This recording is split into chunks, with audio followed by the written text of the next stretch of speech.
आज हम बात कर रहे हैं फ्रेडरिक नीत्शे की, और ख़ास तौर पर उनकी मशहूर किताब खैर और शर से मावरा की। जी, beyond good and evil. Nietzsche जाहिर है 19वीं सदी के एक बहुत ही अहम और काफी मुतनाज़ा भी जर्मन फिलॉसफी थे।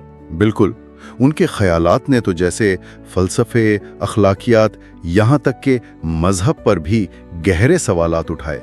हाँ, और ये किताब खैर और शर से मावरा शायद उनके पुख्ता दौर की अहम तरीन किताबों में से एक है।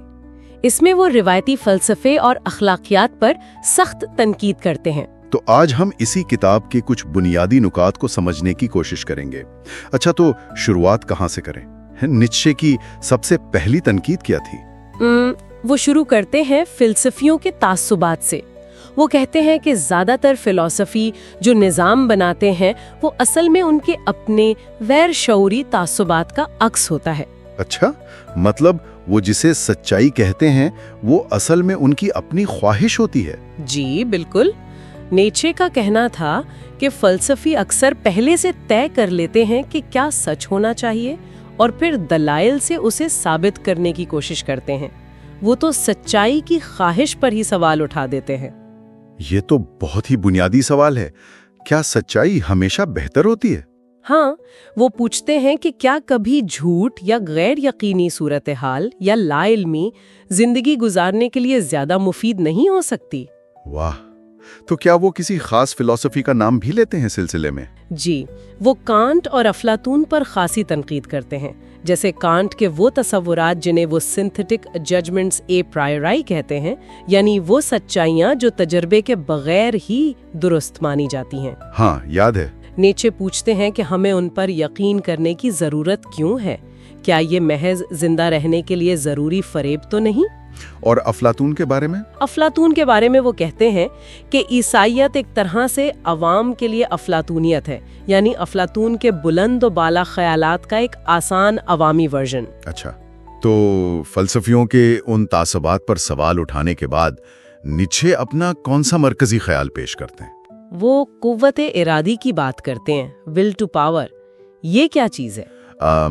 ये नीत्शे के फलसफे का शायद सबसे मशहूर और सबसे ज्यादा गलत समझा जाने वाला तसव्वुर है। ये सिर्फ सियासी ताकत या गलबे की ख्वाहिश नहीं है। तो फिर क्या है? नीत्शे के नज़दीक ये जिंदगी की बुनियादी तरीन ड्राइव है। हर जानदार शय की ये बुनियादी ख्वाहिश है कि वो अपनी ताकत का इजहार करे, बढ़े, फैले और अपने माहौल पर काबू पाए। महज जिंदा रहना यानी खुद को बचाना उनके नज़दीक सानवी चीज़ है। यानी जिंदा रहने से ज्यादा अहम है अपनी कुव्वत का इजहार करना। जी, वो समझते हैं कि नफ्सियात से लेकर अखलाकियात तक हर चीज को इसी कुव्वत इरादी की रोशनी में समझा जा सकता है। और इसी बुनियाद पर वो अखलाकियात को भी बिल्कुल नए तरीके से देखते हैं। वो आका अखलाकियात और गुलाम अखलाकियात की बात करते हैं।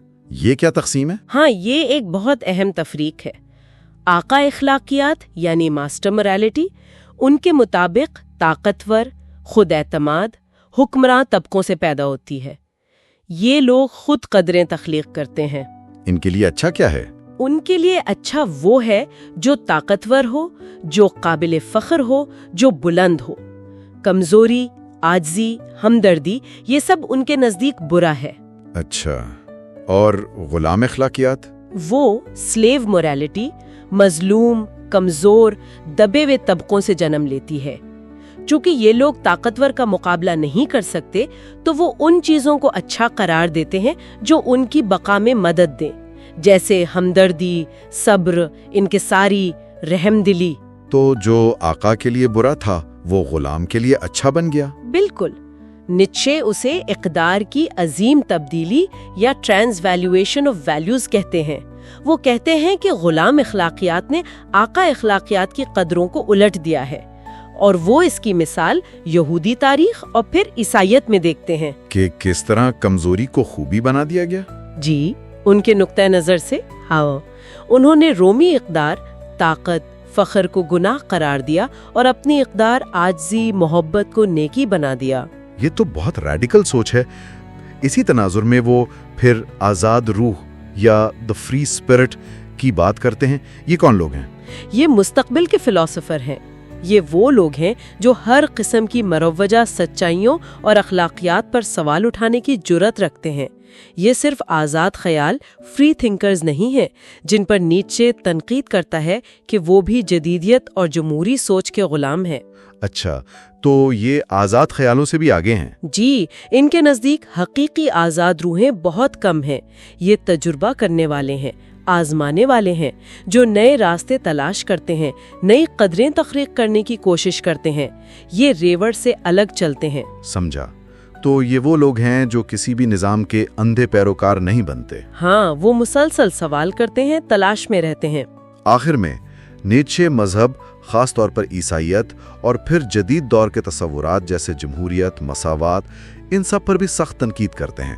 اس کی کیا وجہ ہے؟ دیکھیے، نیچے مذہب کو، خاص طور پر عیسائیت کو کمزوروں کے لیے ایک سہارا تو مانتے ہیں، لیکن ان کے خیال میں اس نے انسان کو پست کیا ہے، اسے گناہگار اور کمتر محسوس کروایا ہے۔ یہ غلام اخلاقیات کا تسلسل ہے۔ اور جمہوریت اور مساوات؟ وہ سمجھتے تھے کہ یہ رجحانات انسان کو اوسط درجے پر لے آتے ہیں، یہ غیر معمولی عظیم افراد کی نشوونما میں رکاوٹ بنتے ہیں۔ سب کو برابر کرنے کی کوشش میں وہ کہتے ہیں ہم بہترین کو نیچے کھینچ لاتے ہیں، ایک طرح کی ریوڑ ذہنیت کو فروغ دیتے ہیں۔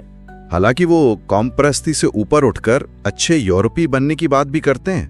جی، ان کا ویژن بڑا پیچیدہ ہے۔ وہ قوم پرستی کے خلاف تھے، لیکن ساتھ ہی جمہوریت اور مساوات عامہ کے بھی ناقد تھے۔